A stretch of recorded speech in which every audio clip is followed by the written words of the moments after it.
apakah itu untuk keutuhan bangsa ini atau enggak. Kalau memang malah menghancurkan atau memecah belah, sebaiknya kita hindari.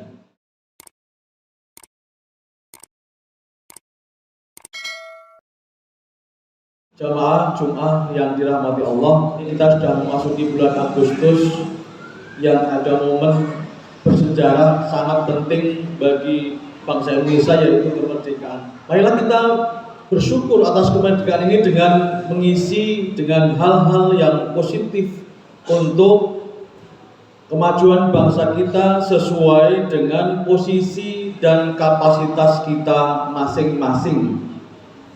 Sebagaimana Allah berfirman, "Qul kullu ya'malu 'ala syakilatihi farabbukum a'lamu biman huwa ahda sabila." Katakanlah wahai Muhammad, setiap orang hendaklah berbuat sesuai dengan kemampuannya, keadaannya masing-masing. Maka Tuhanmu lah lebih mengetahui siapa yang lebih benar jalannya.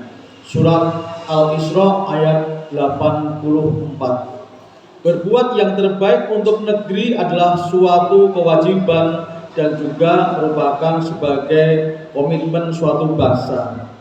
Allah memerintahkan, "Huwa ansha'akum minal ardi wastakmarakum fiha."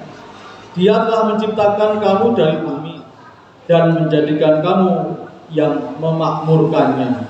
Surat Hud ayat 61.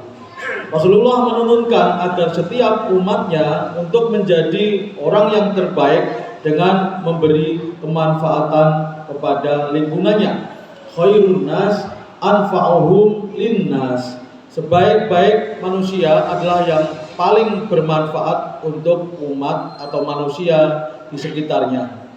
Salah satu hal yang sangat bermanfaat adalah setiap warga menjaga kedamaian dan ketentraman negeri ini dan menjauhkan dari perbuatan yang justru merusak.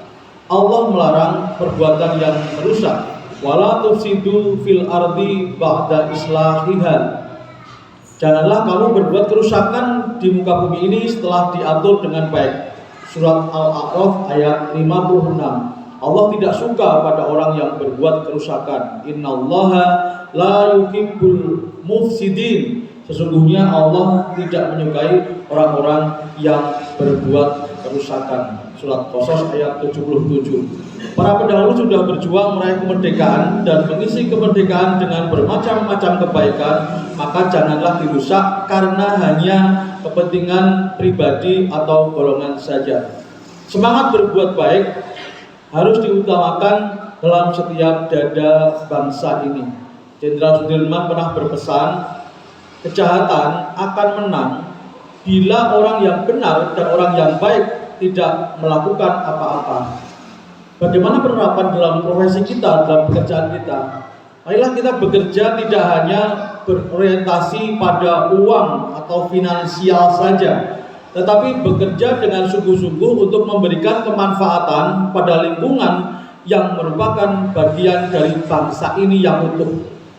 Kemudian juga era sekarang adalah era sosial media. Hendaklah kita bijak menggunakan sosial media. Kita harus mempertimbangkan untuk keutuhan kedamaian bangsa ini.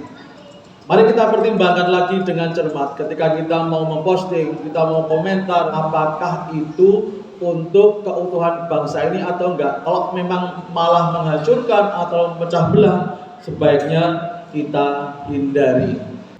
Ada seorang ahli filsafat dari Amerika mengatakan, Jonathan Field mengatakan bahwa banyak orang sekarang itu berbuat sesuatu yang kurang penting atau kurang manfaat. Sebaiknya umat Islam setiap apapun yang dikerjakan memberi kemanfaatan, ucapannya, doanya, prasangkanya. Sebagai orang yang beriman harus punya manfaat, sebagaimana dalam surat At-Taubah ayat 111 bahwa Allah akan menghargai apapun yang dilakukan orang mukmin, baik itu dengan dirinya, baik itu dengan hartanya, dengan harga yang paling mahal yaitu surga. Maka hendaklah kita selalu melakukan sesuatu yang manfaat. Ada seorang sahabat Rasulullah yang bernama Ubay bin Ka'ab. Ketika ditanya, apa itu takwa? Dia mengatakan bahwa takwa itu ketika berbuat ada 3 dimensi pertimbangannya, itu Allah ridho, bermanfaat untuk kita dan bermanfaat untuk orang lain, terutama untuk keutuhan bangsa ini. Tinggalkan perbuatan-perbuatan atau kebiasaan-kebiasaan walaupun kecil tapi itu kurang bermanfaat. Semoga Allah membimbing kita semua agar bisa berbuat yang terbaik untuk bangsa ini.